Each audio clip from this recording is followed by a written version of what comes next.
स्वागत है आपका खुद के YouTube चैनल पर, जिसका नाम है कश्यप जी का तहलका।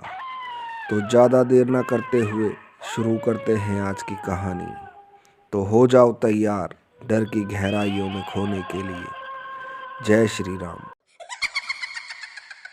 मेरा नाम दीपक है। मेरी उम्र 25 साल की है। मैं उत्तर प्रदेश के एक छोटे से गांव में रहता हूँ। मेरे परिवार में मेरे मम्मी पापा और एक छोटी बहन छाया है। गांव में हम सभी लोग मिलकर खेती कर लेते थे, जिस कारण हमें खाने पीने की कोई चिंता नहीं रहती थी। लेकिन मुझे और मेरे मम्मी पापा को छाया की शादी की चिंता रहने लगी। हम सब मिलकर खूब मेहनत करते और कुछ पैसे इकट्ठा करने के लिए कुछ दिन बाद मेरा दोस्त सूरज गांव में आ गया।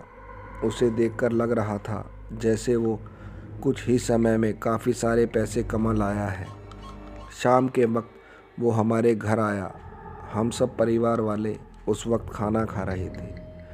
तभी सूरज बोला, चाचा चाची राम राम। और कैसा है दीपक?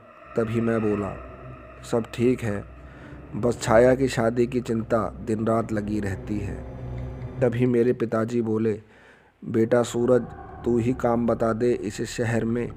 तभी सूरज बोला, ठीक है चाचा जी, मैं 2 दिन बाद वापस शहर जाऊंगा तो दीपक को भी अपने साथ ले जाऊंगा। मैंने सूरज के साथ जाने की सारी तैयारी कर ली। मैं और सूरज शहर जाने वाली ट्रेन में बैठ गए। रात का सफ़र था, सुबह हो चुकी थी। तभी सूरज बोला, चल भाई, सारा सामान एक साथ कर ले, अगला स्टेशन हमारा ही है। हम लोग स्टेशन पर उतर गए। शहर की रौनक देख मेरी आंखें फटी की फटी रह गई। तभी हम कुछ देर पैदल चलने के बाद सूरज के कमरे पर पहुंच गए। उस जगह भी बहुत भीड़ थी। एक एक कमरे में कई कई लोग अपने परिवार के साथ रह रहे थे। तभी सूरज मुझसे बोला, आज तू यहाँ आराम कर ले, मैं तेरे लिए कुछ काम देखता हूँ। तभी सूरज कुछ खाना पैक करवा कर मेरे पास ले आया और बोला, ये रख खाना, दीपक बाद में खा लियो। मैंने कह दिया ठीक है। मैं भी मस्त खा पी के सो गया। अचानक मेरी नींद खुली। डर के मारे मैं बुरी तरह काँप रहा था, क्योंकि सपने में मुझे सूरज, मेरा दोस्त, कमरे में घूमता नज़र आया, पर उसके शरीर पर उसका सर नहीं था। तभी मैंने कमरे की खिड़की खोली तो बाहर अंधेरा हो चुका था।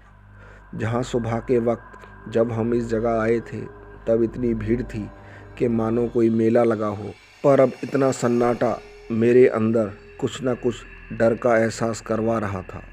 तभी मेरे कमरे के दरवाजे पर कोई आवाज़ करने लगा। मुझे लगा मेरा दोस्त सूरज आ गया होगा, लेकिन जैसे ही मैंने दरवाज़ा खोला, डर के मारे मेरे रोंगटे खड़े हो गए। शरीर बुरी तरह कांपने लगा, क्योंकि दरवाजे के बाहर कोई न था। मैंने डरते डरते दरवाज़ा बंद कर लिया और कमरे के एक कोने में जा बैठा। तभी कुछ देर बाद मुझे लगने लगा मेरे कमरे के बाहर शोर हो रहा है, जैसे सुबह हो रहा था। तभी दरवाजे पर मुझे सूरज की आवाज़ आने लगी। मैंने झट से दरवाज़ा खोला। सामने सूरज था। मैं उससे लिपट गया, पर उसमें से मुझे काफ़ी गंदी बदबू आने लगी। वो मुझसे बोला, चल छत पर, वहीं खाना खाएंगे। मैं उसके पीछे पीछे चलने लगा। मेरे चारों तरफ लोगों की भीड़ इधर से उधर चल रही थी। मैं और सूरज छत पर जा पहुँचे।